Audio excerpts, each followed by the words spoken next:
Journal entry number 6. What if nothing is growing? There is a story often told about the Chinese bamboo tree. A farmer plants a seed. He waters the ground, he removes the weeds.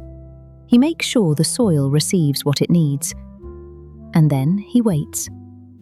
For the first year, nothing appears. The farmer continues watering.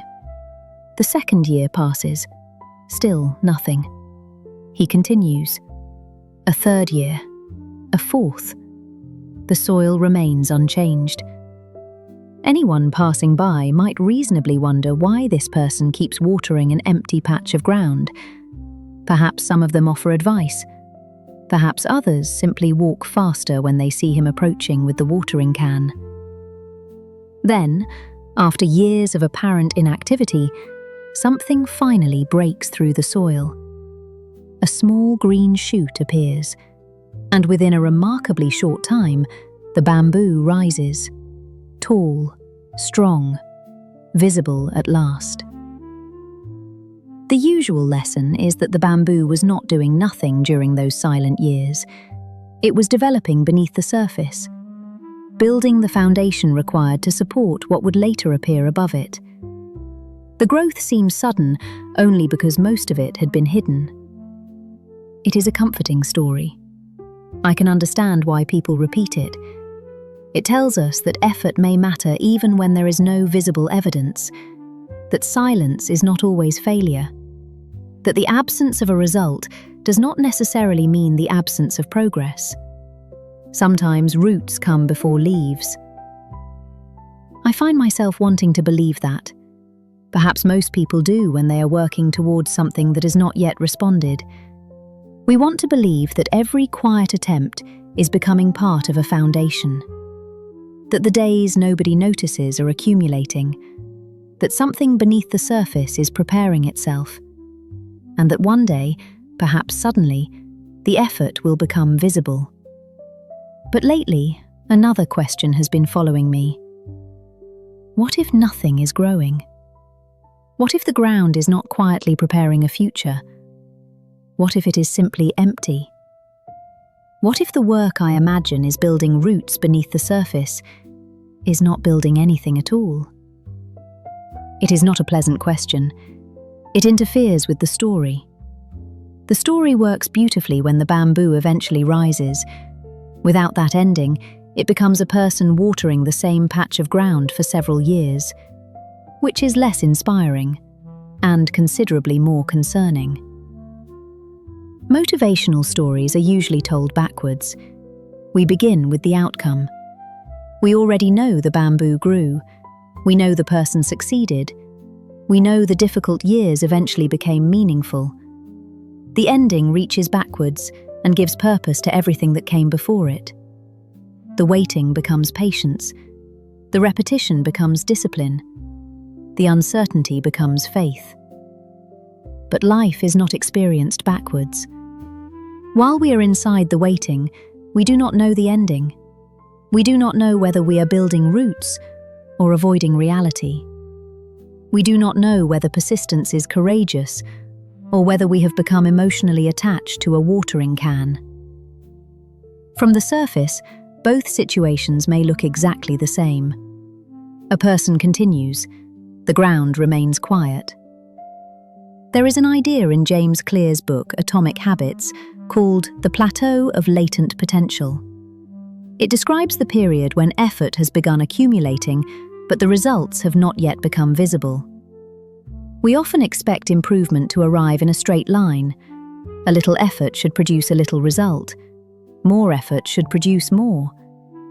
But change rarely behaves so politely. For a time, the work may seem to produce almost nothing. Then, after enough accumulation, progress becomes easier to see. The result appears sudden, but it may have been forming gradually. I recognize this in many kinds of learning. When practicing a new skill, there can be long periods when nothing seems to improve. The same mistakes return. The movements remain awkward. The explanation still does not make sense. Then one day, Something that once required complete concentration begins to feel almost natural. It appears to have arrived overnight, but it did not. It was assembled from many small encounters, attempts, corrections, rest, return. Perhaps this is what the bamboo story is trying to protect us from. The temptation to stop during the period when effort and evidence have not yet met. The moment when we think, I have been doing this for long enough. Why can I not see anything? But there is a danger in the idea of invisible progress. It can explain almost everything. And an explanation that explains everything may prevent us from seeing anything clearly. If the work succeeds, we can say the roots were growing. If it does not succeed, we can say the roots are still growing. If years pass without change, perhaps the roots are simply very ambitious. At some point, invisible progress can become impossible to distinguish from no progress at all. So how do we know? How do we tell the difference between a plateau and a dead end? Between patience and avoidance? Between a seed that needs more time and one that will never sprout? I do not know. That may be the most honest answer. I would like a reliable signal, a small indicator above the soil, perhaps a label that changes colour. Green for continue, important work is happening. Yellow for adjust the method. And red for this is now a very well-watered piece of dirt. The most important decisions do not provide that kind of clarity. We have to continue with incomplete information. Perhaps we can look for smaller signs, not proof of the final outcome, evidence that something is changing. Am I understanding more than I did before? Is the quality of the attempt improving? Am I making different mistakes, or merely repeating the same one? Has the process become more deliberate? Am I learning to notice what once escaped me? Can I explain the problem more clearly? Have I developed a skill that would remain valuable even if the original goal changes? These signs are not the harvest, but perhaps they are evidence of roots. A root system does not look like the plant it will eventually support. The early stages of progress may not resemble the final result. Learning to write may first look like noticing why a sentence fails. Building confidence may first look like recovering more quickly from embarrassment. Becoming disciplined may first look like beginning reluctantly instead of waiting to feel ready. The visible achievement may still be far away, but the person doing the work may already be changing. I think that matters. Sometimes we measure growth only by asking whether the outside world has responded. Did the result arrive? Did someone notice? Did an opportunity appear? Did the number increase? These are real measures. They should not be dismissed merely because they are uncomfortable. But they are not the only measures. There is also the quieter question: what is this work producing in me? That question can also become an excuse. We can say that an unsuccessful effort was worthwhile because it built character. Perhaps it did. But character building has been used to explain an alarming number of unpleasant experiences. Not every difficulty deserves to continue simply because it has taught us something. A lesson can be learned without remaining in the same classroom forever. So perhaps there are two things to observe: the seed and the gardener. Is the seed showing any sign of life? And is the gardener becoming more attentive, skillful, and honest? If neither is changing, continuing may not be persistence. It may be repetition. Persistence is often praised as the refusal to stop, but perhaps that definition is too simple. A person can refuse to stop while refusing to learn. They can repeat the same action with increasing determination. They can interpret every disappointing result as a test of faith. They can become so committed to proving that they were right to begin that they forget to ask whether the method still makes sense. Perhaps useful persistence is not loyalty to the method. It is loyalty to the deeper intention. The intention may remain steady while the approach changes. A seed may be moved. The soil may be improved. The watering schedule may be reconsidered. Another variety may be planted. Changing the method does not necessarily mean abandoning the dream. Sometimes it is the only way to protect it. But how long should we continue before changing? Again, I do not know. There are stories of people who continued for years before something finally worked. There are also stories of people who continued for years and later wished they had changed sooner. We usually hear more about the first group. Success makes a better speech. The person who quietly stopped doing something ineffective is rarely invited onto a stage to explain the wisdom of sensible withdrawal.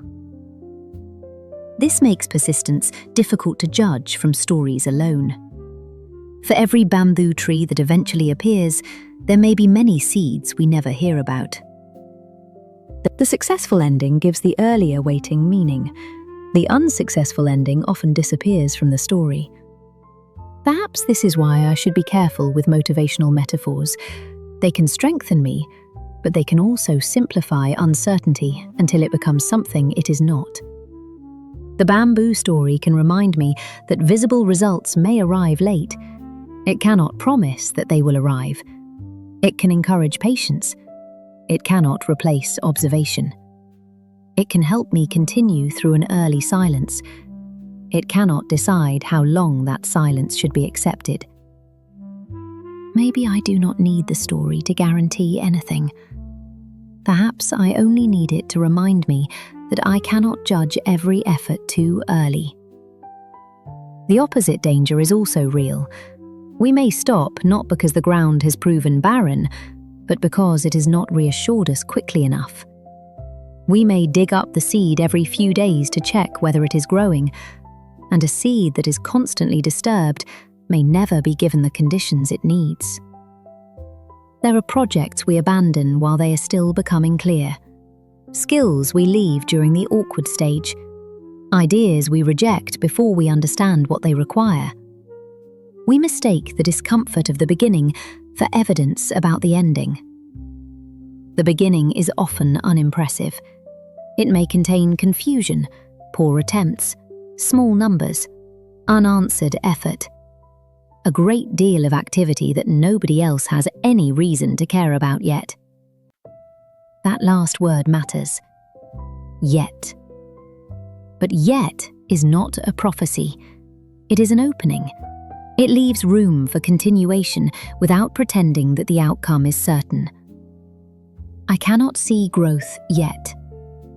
That sentence is different from growth is definitely happening. And it is also different from nothing will ever grow. Perhaps all three statements go beyond the evidence. What do I actually know? I know that the surface is quiet. I know that I have planted something. I know that I care about what it might become. I know that caring makes it difficult to judge clearly. I know that stopping too early can destroy a possibility. And I know that continuing forever can consume time that might have produced something elsewhere. There is no perfect answer inside those facts, only a decision. Continue for now. Observe more closely. Set a point to review. Change what can be improved.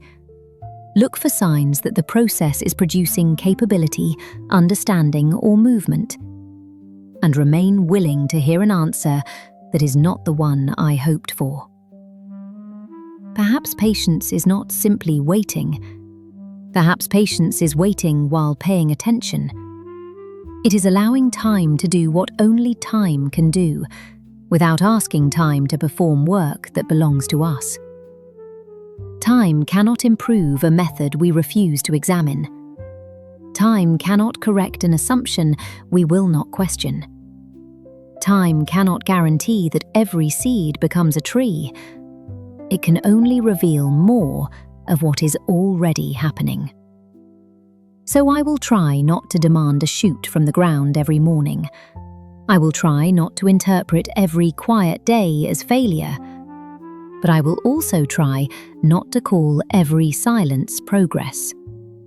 I will watch. I will learn. I will adjust. And I will continue long enough to give the seed a real chance, not an infinite one. What if nothing is growing? Perhaps one day that will be the truth I need to accept. But perhaps today is too early to know. The ground is quiet. That is all. Quietness is not proof of growth, but it is not yet proof of failure either. For now, I can care for what I have planted. I can become a more observant gardener, and I can allow hope to keep me working, without asking hope to pretend that it knows the future. That may not be as comforting as the original bamboo story, but perhaps it is more useful. Not the promise that every seed will rise, only the courage to keep tending the ground while learning to see it clearly. That's today's entry. I'd love to hear where this idea takes you. Is there something you are still tending without visible results? And what signs would tell you to continue, adjust, or begin again? Until the next page, stay curious.